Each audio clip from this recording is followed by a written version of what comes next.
Update: my 28th colleague, 30th, didn't invite me to her wedding, and it's completely unraveled our friendship. Original post. So it took me a few days to decide the best way to approach this, but yesterday I had lunch with her again and had the conversation. I started by saying, "So you've sent all your invitations out now, haven't you?" She looked immediately panicked by my question, and I knew right away that she didn't want me to go down this road. When she said she had sent them all, I asked if that meant she could show me her venue now. She showed me the website of it, including the photo gallery, and talked me through all about where everything was going to happen, all the flowers and decorations she was going to add, etc. It's a nice enough country hotel with some pretty gardens, but I'm not sure what all the secrecy was for. I probed a little more, asking who she's invited from work. The list didn't include me. Said I was looking forward to seeing the photos, so I could see how everything looked. She didn't correct me that I would see it on the day, and then I was completely sure that my lack of invitation wasn't an accident.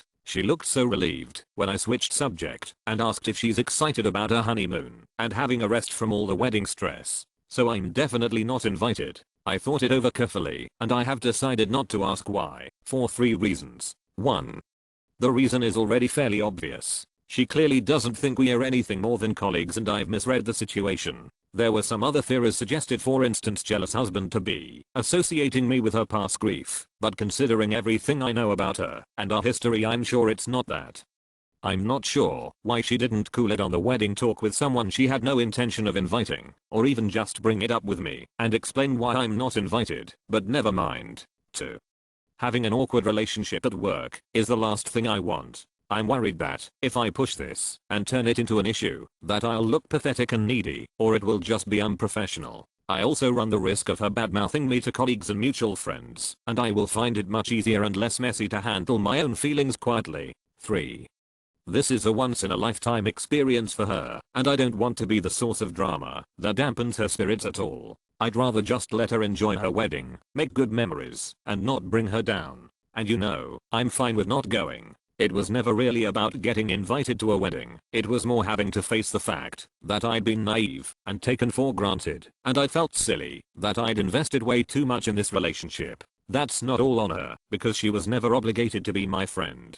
Talking it through on my previous post actually really helped me work through my feelings. When I went back to work on Monday, I felt much calmer and more detached from it emotionally. I have looked back on our whole relationship, and honestly she's always been self-involved, entitled and narcissistic. Being a bride has just made it more obvious, but it's always been there. She's also never given back to me, besides helping me get my job, which of course I'm grateful for, in that she's never been willing to talk me through any problems I've had, and although I help her happily with her work, she says no if I ask her for help in return.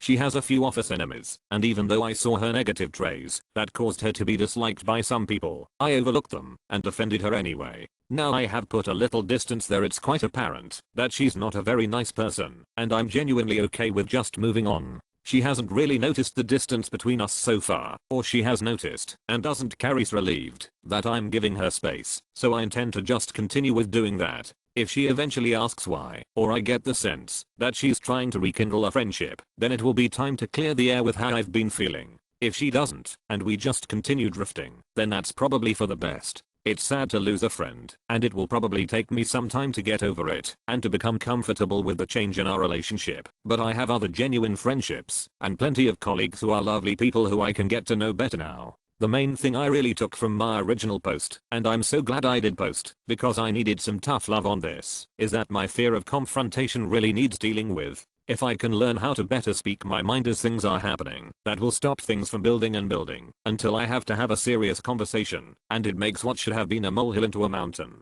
I also need to figure out how to have difficult conversations without having an anxiety attack, which not only weakens my message, but is extremely distressing and puts me off dealing with things and being honest with people. I had a couple of books on assertiveness recommended to me, so I've bought them to start me off. I'm also looking into going to a coach, or maybe a couple of therapy sessions at least, to try and better myself. I don't want to hurt other people by doing this, so this has become top priority for me. Thank you so much everyone who pointed that out to me. I was aware of it, but I didn't think it was a problem, and figured I'd just be that way all my life. Now I know better. Thank you for being so honest with me. Also thank you to those who talked me through the one-sided friendship issue. I'm a good listener and have always attracted people who need to vent, but I only ever noticed the one-off conversations and didn't think I was being taken advantage of as a long-term listening ear. I have been examining my other friendships in the last few days to see if anyone else is using me in the same way, or if I've even been doing this to others and not had the self-awareness to realize.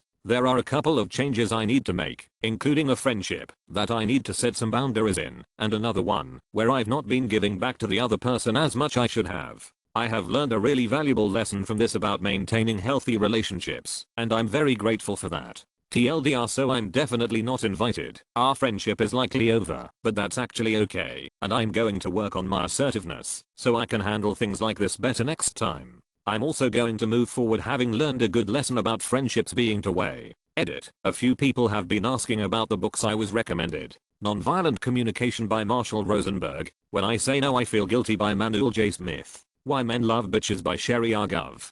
My fiance, 27F, is a people pleaser. It's causing problems and I'm, 30M, thinking about calling off the wedding. I've been with my fiance for 3 years, 8 months engaged. We've had our ups and downs, but for the most part things have been pretty great until she moved in 6 months ago. We've been combining our lifestyles and finances, basically easing into merging our lives together. The problem is she's a people pleaser, in her own words. She's been in therapy for 6 years, and I guess I never knew how bad it was until moving in with her, a lot of which she's hidden from me. I don't want this to get too long, so here's some of the highlights in no particular order. She recently was promoted into accounts payable at her company and realized she is the lowest paid person on payroll. She didn't negotiate a good starting wage and has never asked for a raise or had one, despite multiple promotions. She inherited a car a few months ago and sold it. She had offers online from $18K, $25K, but sold it to the first person who showed up for $10K. She caught someone stealing her bike at college.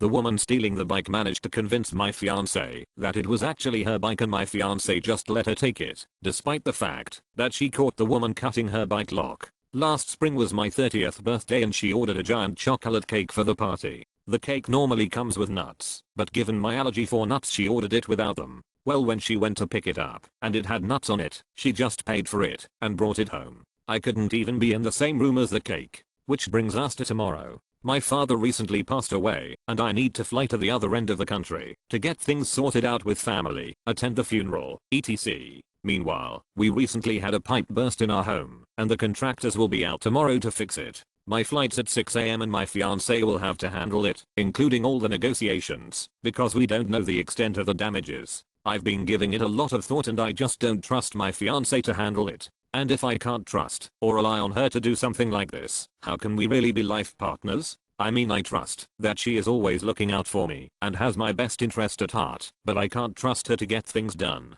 We've talked about it a few times before, but it's been unproductive. She's convinced she's just being nice and doesn't like confrontation, then brings up examples of extremely confrontational people. I think she puts her aversion to conflict above her long-term goals, and she needs to find a happy medium. She doesn't understand how negatively this is impacting her life. But at the same time, we've had some amazing years together, and she really is a great person. We are compatible in almost every other way. So is this over like I think it is? Is there any way I can get through to her? Should I tell her I'm thinking about leaving? TLDR. Fiance is a self-described people pleaser. It's caused her to make a lot of terrible mistakes, and I'm thinking about leaving her. I, 29M, need to establish some new boundaries after my mom, 57F, was aggressive towards my wife, 28F. Would it be appropriate to talk to my dad, 57M, about it first? My wife is pregnant and my mother offered to throw her a baby shower. This has now turned into a dramatic nightmare. My relationship with my mom is already strained because she has never been a kind person and she has some narcissistic tendencies.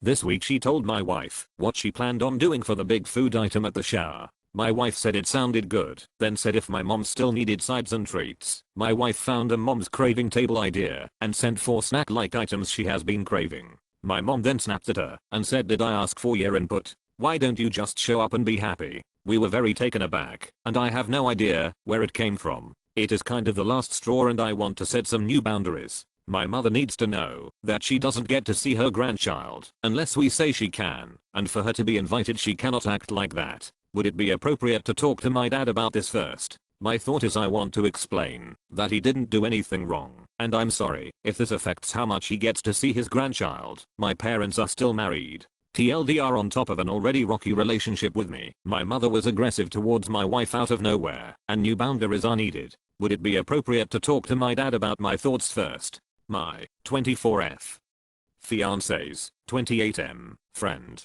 32M is cheating on his partner while staying with us. What should I do? Update. Original post is link here. Thank you to everyone who commented on my post about my fiance's friend staying with us. I do really appreciate all the input I was given, even if most of the replies were telling me to grow a pair. It has been a couple days, and I do have an update, but before I start, there is a couple things I would like to clear up first. First things first, this man is not my fiance's best friend. This is a friend who he met in college, and continued being friends with after college. A lot of people asked what kind of person my fiance is to have a friend like that, and the answer is he used to be very similar to his friend. After sitting down with him, my fiance confirmed that he used to be quite the asshole in college, as in he was a rude class clown who would hook up with girls left and right. This truly surprised me, as this is not the man I met almost 4 years ago. According to him, after college ended and he graduated, he started winding down and, in his own words, grew up. Then he met me and really settled down after that. D seems to be the one that has never really grown up after the college phase. Now on to current events. After talking with fiance, we decided the guy has to go. That night we sat down with him and told him he has 24 hours to leave, and explained exactly why he was leaving.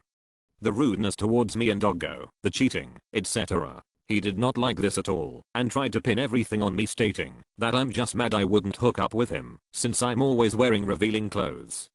He used most worse words, but Reddit will remove me for repeating what he said around him. I'm a very private person and actually wear big t-shirts and sweat pants around my home, so I'm not sure where this came from. He also said we had no proof he was cheating on his fiancée, to which my fiancé pointed out that he already told me about the whole coffee cover up, and boy did that piss him off. I'll spare you the details about how many sexist and rude insults were thrown my way, but he hit every target in the book, from my weight, to my skin color, to even my infertility, which I post about on social media. My fiancé had had enough and told him to get out, to which he broke down and said it wasn't fair. It was then the truth came out. Just like many of you suspected, a week into him staying here, his fiancé broke up with him for, shocker, cheating on her, and she broke that news a week after giving birth, claiming he would never see his son ever again. We asked why he didn't say anything before, and it was because he said we would push him to find a place and a job before he was ready. I was starting to feel bad, but my fiancé stood his ground and said that the decision still stands, and regardless of his situation and mental health, the way he treated me was inexcusable, and he should have put a stop to it sooner.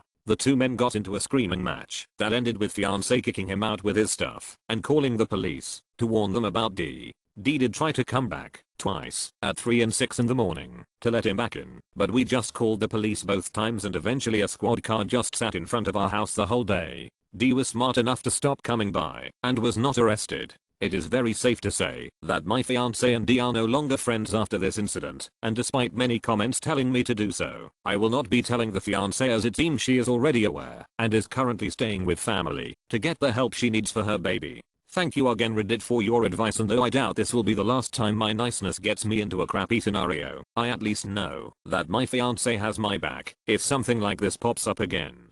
TLDR, fiancé defended me and kicked out friend. Turns out D's partner broke up with him and he was lying to stay with us.